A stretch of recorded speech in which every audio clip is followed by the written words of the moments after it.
Hi friends, welcome to channel. Karthigai Deepam சீரியலில் பயங்கர இன்ட்ரெஸ்டிங்காக ரொம்பவே பரபரப்பாக போயிட்டுருக்கு. என்ன நடக்குது அப்படின்னு பார்த்தீங்கன்னா, கார்த்திக் தீபாவுடைய திருமணத்தை நடக்க விடாமல் பண்ணுறதுக்கு ஐஸ்வர்யாவுக்கு ஒரு பயங்கரமான கீ பாயிண்ட் கிடச்சிருச்சு. ஸோ என்ன பண்ணுறாங்க, எப்படி கல்யாணத்தை நிறுத்த போகிறாங்க அப்படின்னு சொல்லி தான் இன்றைக்கி நாம வீடியோவில் பார்க்க போகிறோம். வீடியோ மட்டும் ஸ்கிப் பண்ண பாருங்க. அதுக்கு முன்னாடி இது இருக்கும் நீங்கள் நம்ம சேனலை சப்ஸ்கிரைப் பண்ணலன்னா சப்ஸ்கிரைப் பண்ணிக்கோங்க. கூடவே இருக்க பெல் ஐக்கனை மறக்காமல் கிளிக் பண்ணிக்கோங்க.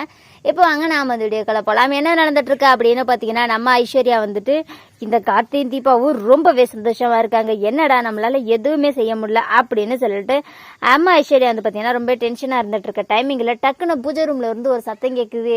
ஐயோ காப்பாத்துங்க காப்பாத்துங்கன்னு சொல்லிட்டு டக்குன்னு தீபாவும் ஐஸ்வர்யா இல்லைன்னு எல்லாருமே ஓடி போய் பாக்குறாங்க. அபிராமியோட புடவையில தீ பிடிச்சி எரிஞ்சிட்டு இருக்கு. ரொம்பவே கஷ்டப்பட்டு ஐஸ்வர்யா தீபா எல்லாரும் ஒன்று சேர்ந்து அந்த அபிராமி புடவையில் எரிஞ்ச நெருப்பை அணைச்சிட்றாங்க.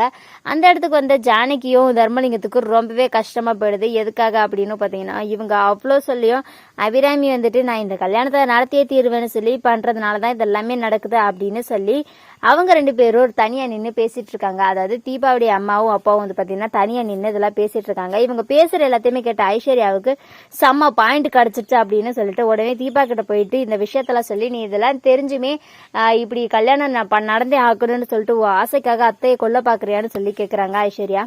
இதெல்லாம் எனக்கு எதுவுமே தெரியாதுக்கா, நீங்க இப்பயாவது என்கிட்ட சொன்னீங்களே, நான் இப்பவே இந்த கல்யாணத்தை நிறுத்துறேன்னு சொல்லிட்டு தீபா கிளம்பி போறாங்க. அண்ட் இந்த விஷயத்த தீபா கிட்ட சொன்னதோட மட்டும் இல்லாம நேரா கார்த்திகிட்டையும் போய் சொல்லிடுறாங்க ஐஸ்வர்யா.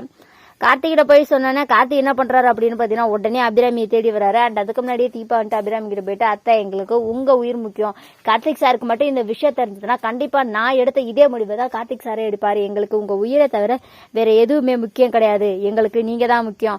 எனக்கு ஆல்ரெடி கல்யாணம் ஆயிடுச்சுதான், கார்த்திக் சார் தான் என் கணவர்னு எனக்கு மட்டும் இல்ல இந்த ஊருக்கே தெரியும். அது போதும், நான் ஆசைப்பட்டதெல்லாம் நடக்கணுன்றதுக்காக நீங்க உயிரை விடுறதை என்னால பாத்துட்டு இருக்க முடியாது அத்தை அப்படின்னு சொல்லி தீபாவை பயங்கரமா ஃபீல் பண்ணி அழுக ஆரம்பிச்சாங்க. போதும் தீபா, நான் வாழ்ந்துட்டேன், சந்தோஷமா இருக்கேன், உங்க கல்யாணத்தை பார்த்துட்டு நான் செத்துட்டா கூட எனக்கு சந்தோஷம் தான் தீபா. ஆனா இந்த விஷயத்த நீங்க பையன் கார்த்திகிட்ட சொல்லாத அப்படின்னு சொல்லும் போது கார்த்திக் வந்துடுறாரு. உடனே அபிராமிஸ், என்னப்பா கார்த்தி அப்படின்னு கேக்குறாங்க. என்னம்மா பேசுறீங்க, எனக்கு நீங்க தாமா முக்கியம், தீபாவும் நானும் கணவன் மனைவி தான், அதை யாராலையும் மாத்தவும் முடியாது, எந்த ஜென்மத்துக்கு மாத்த போறதும் கிடையாது. என்னால தீபா பிரிஞ்சு இருக்கவும் முடியாது, அது உங்களுக்கும் தெரியும். அண்ட் நீங்க இல்லாம என்னால ஒரு நிமிஷம் கூட இருக்க முடியாதுமா அப்படின்னு சொல்லி கார்த்தி ரொம்ப ஃபீல் பண்ணி அந்த டைம்ல அவர் அழுகவுமே ஆரம்பிச்சாரு. என்னப்பா கார்த்தி அலற அப்படின்னு சொல்லி ரொம்பவே கஷ்டமா பேசுறாங்க அபிராமி. எனக்கு நீங்க தாமா முக்கியம், தீபாவுமே அதை தான் சொல்லுவாங்க, நானும் அதை தான் சொல்றேன், நீங்க இந்த கல்யாணத்தை நிறுத்திடுங்க, நம்ம எல்லாரும் சந்தோஷமா இருந்தாலே போதும் அப்படின்னு சொல்லி கார்த்திக் சொல்றாருங்க. செம்ம சூப்பரா போகுது கார்த்திகை தீபம் சீரியல். இந்த வீடியோ உங்களுக்கு பிடிச்சிருந்தா லைக் பண்ணுங்க, ஷேர் பண்ணுங்க. தேங்க்ஸ் ஃபார் வாட்சிங்.